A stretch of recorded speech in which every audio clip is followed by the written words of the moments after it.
Violenta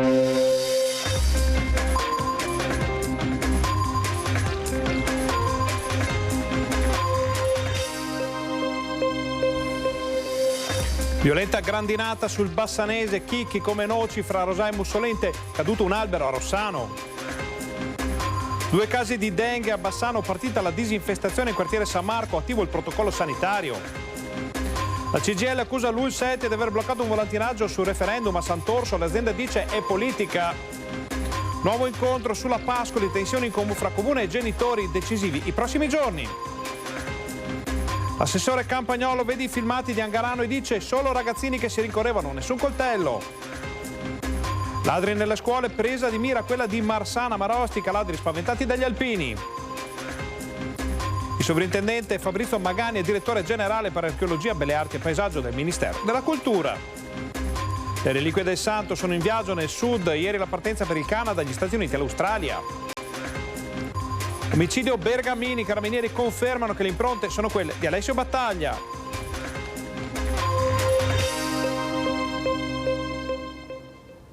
Buonasera e benvenuti al TG Bassano, un'edizione con tanta cronaca, tantissime notizie, ma partiamo dal maltempo. L'ennesima ondata si è scatenata sul Bassanese, sul Pedemontana, causando parecchi problemi. Ci sono arrivate tante foto, ci sono arrivate delle immagini che confermano la violenza di questa ennesima ondata di maltempo, che era stata annunciata ma nessuno se l'aspettava così prepotente. Chicchi di grandi come noci, come questi che potete vedere dalle foto che sono state condivise anche dal sito Meteo Bassano, Pedemontana del Grappa. Vento forte che ha causato danni nelle aziende, altre grandinate si sono spostate da sud-ovest verso nord-est.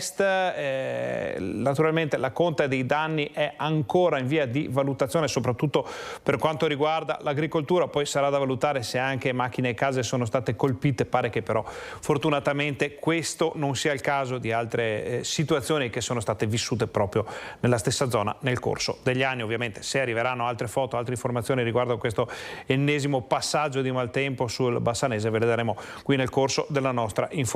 E vi raccontiamo invece di doppio caso di dengue proprio a Bassano. Dengue a Bassano riscontrata in quartiere San Marco in 2 residenti di ritorno da un viaggio in Sud America. I pazienti, che si erano inizialmente recati al pronto soccorso del San Bassiano ancora martedì scorso con febbre e malessere, sono stati valutati e presi in carico dall'unità operativa complessa di malattie infettive. Vista la loro condizione non preoccupante, i sanitari hanno disposto quindi per loro un periodo di isolamento da trascorrere nella loro abitazione e le condizioni cliniche stanno migliorando. Intanto è partita la macchina della prevenzione e gestione emergenza, sono state avviate le operazioni di disinfestazione di tutta l'area, disposte attraverso un'ordinanza specifica a firma del sindaco Finco. La riunione operativa che abbiamo fatto era proprio per il trattamento dell'emergenza e quindi il trattamento delle vie, la gestione dell'emergenza soprattutto dal punto di vista comunicativo per chi abita lì attorno. Quello che andremo a fare poi nella tarda serata di oggi è proprio il trattamento adulticida, quindi nel raggio di 200 metri da civico a civico stiamo provvedendo a segnalare ai residenti che verrà fatto questo tipo di trattamento per dare il giusto avviso e anche le istruzioni. È il caso di tenere chiuse le finestre durante tutto il trattamento e se poi il giorno successivo qualcuno all'orto va a prendersi la verdura, di lavarla bene, perché sono comunque prodotti chimici. Il provvedimento ha lo scopo di eliminare la popolazione di zanzare che in quell'area potrebbero essere potenzialmente vettori della malattia. E ancora Viero ricorda come non sia la prima volta che si presenta un caso di febbre dengue a Bassano. Più o meno nella stessa zona 2 anni fa abbiamo trattato una stessa emergenza, mi pare anche 3 anni fa, la terza volta sostanzialmente che come comuni di Bassano e ovviamente in sinergia con l'US trattiamo un caso del genere. E secondo lei il pericolo aumenta di anno in anno? Ma mi pare di capire che la statistica più o meno è la stessa, mi pare che il periodo fosse diverso, forse siamo in anticipo rispetto agli altri casi, però bisogna dire la verità che rispetto al primo caso che abbiamo trattato il protocollo funziona, ci si è attivati subito, si è rodata un po' la macchina anche organizzativa, grazie anche ai volontari di protezione civile che rispondono sempre alle chiamate, quindi c'è una buona sinergia. Torniamo a parlare della scuola Pascoli, ricordiamo interessata da un crollo, gli scolari sono stati spostati nel tribunale, però da settembre non sarà più disponibile questa soluzione, adesso c'è un braccio di ferro fra genitori e amministrazione. Alta tensione tra i genitori della scuola Pascoli e il comune di Bassano. Non piace la soluzione proposta dall'amministrazione che prevede il trasferimento dei bambini dall'attuale sede temporanea, ovvero il tribunale di via Marinali, alle Canossiane di Viale dei Martiri. Per le famiglie la sede ideale, sia in termini di spazi per la didattica che di trasporti, sarebbe l'Istituto Scalabrini, disponibile però soltanto da dicembre. Le Canossiane sono disponibili da domani, mentre l'Istituto Scalabrini per lavori interni che deve fare, più o meno come disponibilità siamo intorno a fine anno. E poi successivamente anche il comune dovrebbe fare alcuni lavori. Non abbiamo né siglato accordi né abbiamo preclusioni su quello che può essere uno spazio o l'altro. Siamo anche noi desiderosi, insomma, di offrire la soluzione migliore ai ragazzi della Pascoli, però appunto partiamo da questo dato oggettivo. La scelta dell'Istituto Scalabrini a questo punto è vincolata alla risposta che darà il Ministero, al quale è stato chiesto di poter allungare fino a dicembre il periodo di utilizzo degli spazi del Palazzo di Giustizia. Da Roma però non è arrivato ancora nulla. E abbiamo inviato una lettera corredata anche dalla raccolta firme fatte dai genitori proprio per chiedere questa disponibilità di lasciare i ragazzi fino a dicembre. Non abbiamo ancora avuto una risposta e stiamo in attesa. Ufficiosamente parrebbe che non ci fosse questa disponibilità, però appunto restiamo in attesa dell'ufficialità. Il sindaco su questo si è già mosso tempestivamente, anche quando comunque era già sceso a Roma per la questione del tribunale, però appunto purtroppo non avendo noi la piena disponibilità di quello stabile, non possiamo, diciamo, occuparlo senza un'adeguata approvazione. Se dal Ministero dovesse arrivare l'ok, il Comune si dice pronto a chiudere il contratto con gli Scalabrini. Noi non abbiamo alcuna preclusione, non abbiamo fatto alcune scelte, cioè non abbiamo detto che per noi è idonea una scuola o l'altra. Sappiamo bene le differenze anche di spazi che ci sono, però appunto il problema deriva da questa disponibilità o meno del Tribunale. Il tempo stringe, i prossimi 10 giorni saranno fondamentali per decidere la futura collocazione della scuola Pascoli. E come sempre vi racconteremo come andrà a finire nel nostro telegiornale. Parliamo di un tema, quello della sicurezza, che sta interessando il centro di Bassano, una zona in particolare, quella di Angarano. Interviene l'assessore alla sicurezza. Fino adesso che si rincorrono ci sono solo le notizie.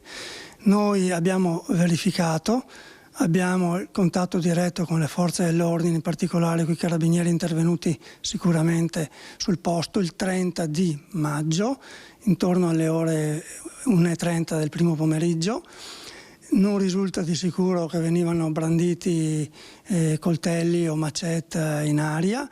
Ci sono varie testimonianze che non vengono a confermare nulla di questo inseguimento di cui si sta tanto parlando. Sembra che è una questione tra ragazzi, alcuni dei quali si sono, tra virgolette, rifugiati all'interno della farmacia. E stranamente, ripeto, questa cosa è uscita 4-5 giorni dopo l'accaduto. Adesso aspettiamo gli esiti degli approfondimenti da parte dei carabinieri. L'unica cosa che mi sento di dire è che questo allarme procurato da queste dichiarazioni sul sentito dire può creare solo che allarme sociale. Noi conosciamo bene il nostro territorio, l'attività che stiamo facendo monitorando i vari quartieri ci consiglia di individuare quello che già stiamo individuando, i gruppetti che meritano la massima attenzione da parte nostra. L'unica cosa certa che mi sento di dire adesso è che il Brolo sarà prossimamente molto attenzionato sia sotto il profilo della sicurezza passiva che di quella attiva. Vogliamo renderlo vitale, ma vitale nel modo più positivo possibile. Un problema di bande minorili effettivamente, però c'è, ve l'abbiamo raccontato nei giorni scorsi, soprattutto a Rondobrenta e anche nella zona limitrofa, ma anche voi potete segnalare bande in azione, vandali al 340-321-8379 oppure a bassano@medianordest.it. E a proposito di sicurezza, i ladri entrano in azione in una scuola di Marostica ma vengono spaventati dagli alpini. Nella giornata di ieri ci è arrivata la segnalazione di un'effrazione, un tentativo di effrazione nella scuola di Marsan. Il gruppo Alpini ci ha segnalato prontamente la cosa, Sul posto è arrivata la consigliera Mara Rosa insieme anche ai carabinieri della stazione di Nove. Ed eccoli i segni lasciati dai malintenzionati sui serramenti della scuola primaria di Marsanna. Forzate le porte con l'impiego di un piede di porco o di un altro tipo di leverino. Ad accorgersi di quanto accaduto sono stati gli alpini del gruppo locale che ha sede proprio nell'interrato della scuola. Probabilmente è stato proprio il loro arrivo a rompere i piani dei ladri, costretti ad allontanarsi senza riuscire ad entrare nell'edificio. Stando ai controlli effettuati pare che non manchi nulla. Il fatto è stato denunciato ai carabinieri. Nella giornata odierna proseguono le verifiche, naturalmente tutto verrà ripristinato per i seggi che sono previsti nel fine settimana. E ora una vicenda a proposito di seggi che riguarda il referendum e che viene segnalata dalla CGIL. Sentite. La direzione dell'ULSS 7 ci ha proibito di fare un volantinaggio informativo sui referendum del 9 giugno presso il parcheggio dell'ospedale di Sant'Orso, perché questo violerebbe il loro regolamento interno. Ora, il diritto di propaganda e di informazione è garantito dalla Costituzione e dallo Statuto dei lavoratori. Non può certo un regolamento interno a un ospedale proibirci di fare quello che ci è costituzionalmente garantito.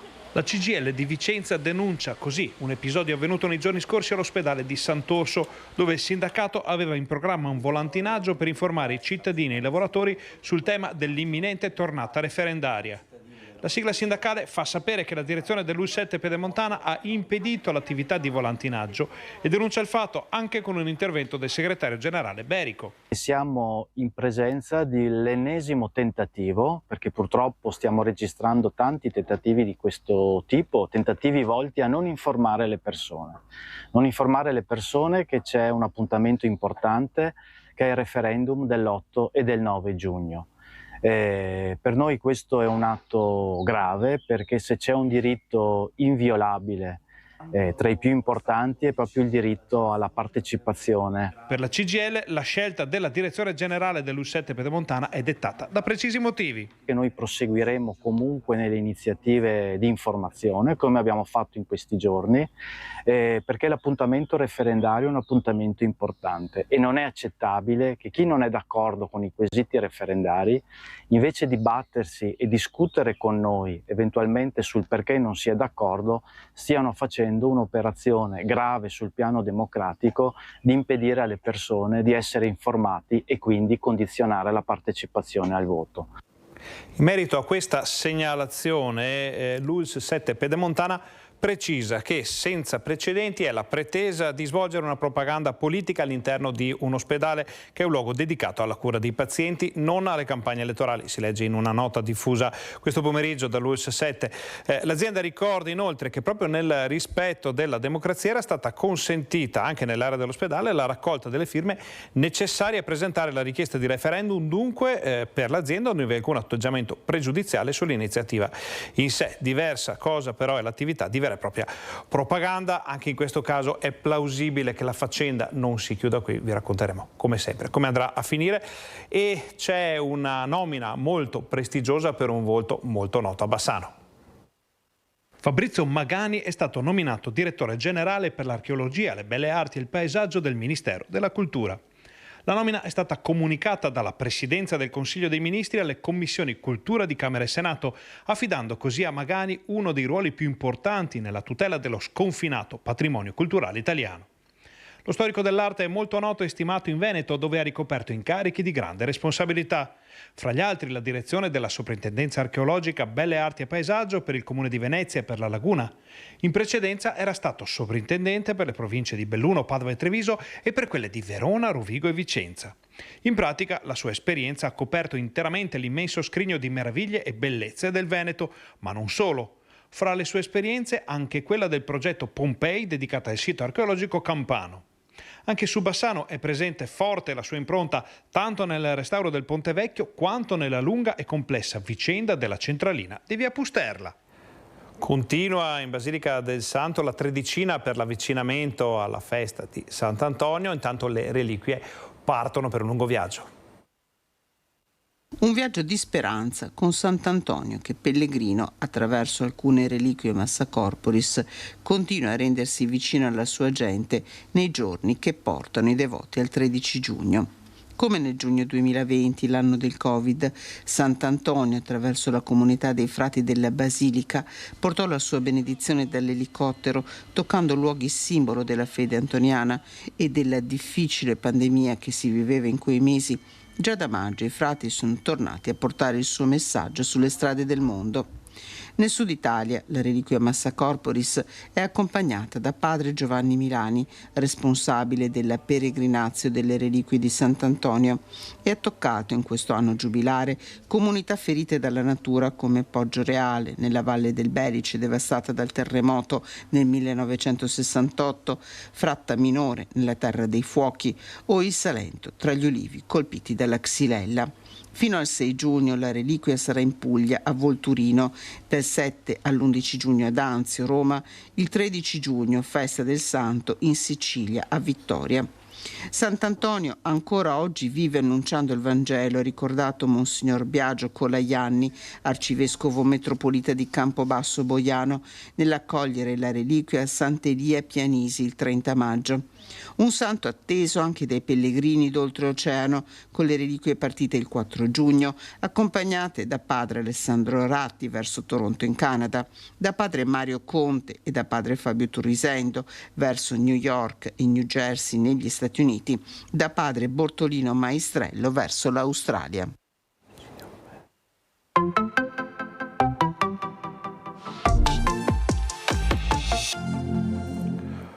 Omicidio Bergamin, le indagini dei RIS confermano che le impronte ritrovate nell'appartamento dove è stato poi trovato il cadavere dell'uomo sono quelle del suo coinquilino.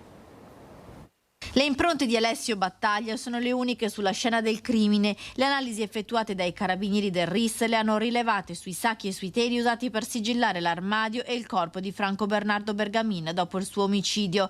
Il 41enne triestino in carcere per l'assassinio del pensionato di Limena è stato l'unico a toccare il materiale usato per nascondere il cadavere. Non ci sono invece le impronte della sua fidanzata, presenti in casa al momento del delitto ma non indagata. La donna era in un'altra stanza e non avrebbe dunque partecipato alla colluttazione. La morte di Bergamin è avvenuta il 22 febbraio scorso a Limena, al culmine di una lite. Battaglia, che da mesi era ospitato nella casa dell'84enne, ha ammesso di aver colpito l'uomo con degli schiaffi, che è caduto a terra ferendosi alla testa.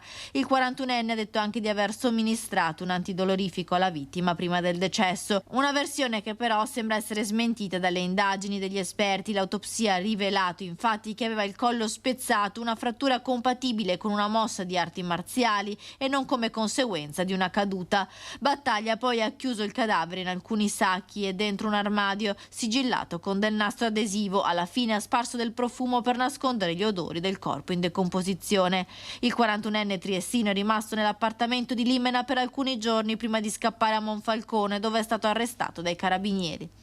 Una polemica rovente fra una maestra e un assessore all'istruzione. Vediamo perché. Scoppia la polemica politica a Limena attorno ad un opuscolo promosso dall'amministrazione e che in questi giorni viene distribuito nelle scuole.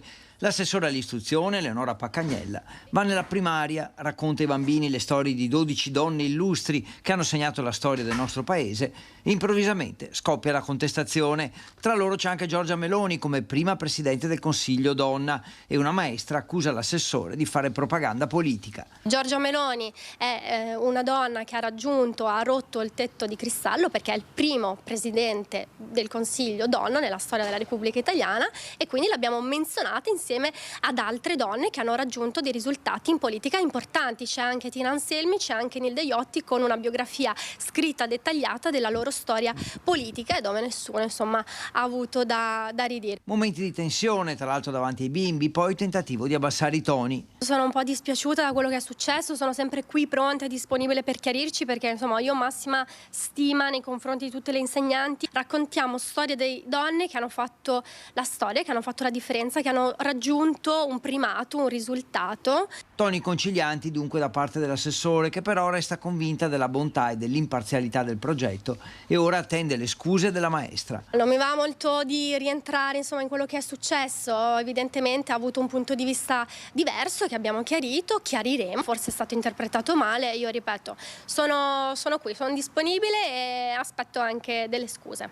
Intanto prosegue la distribuzione dell'opuscolo in collaborazione con le scuole. mentre sindaco e assessore tengono la porta aperta per tutti i doverosi chiarimenti. Politica, attualità, cronaca, tutti i temi del momento. Questa sera alle 21:15 una puntata di Focus nella quale il nostro direttore Luigi Bacciali avrà come ospiti Claudio Borgia, Maria Laura Faccini, Claudio Grosso, Gennaro Marotta, Antonio Pappalardo, Giuseppe Saccà, Nicolò Sterle, Antonella Tocchetto e Massimo Venturato. Questa era l'ultima notizia del nostro telegiornale. Vi ringraziamo per essere stati con noi, vi auguriamo una buona serata e come sempre vi lasciamo al meteo.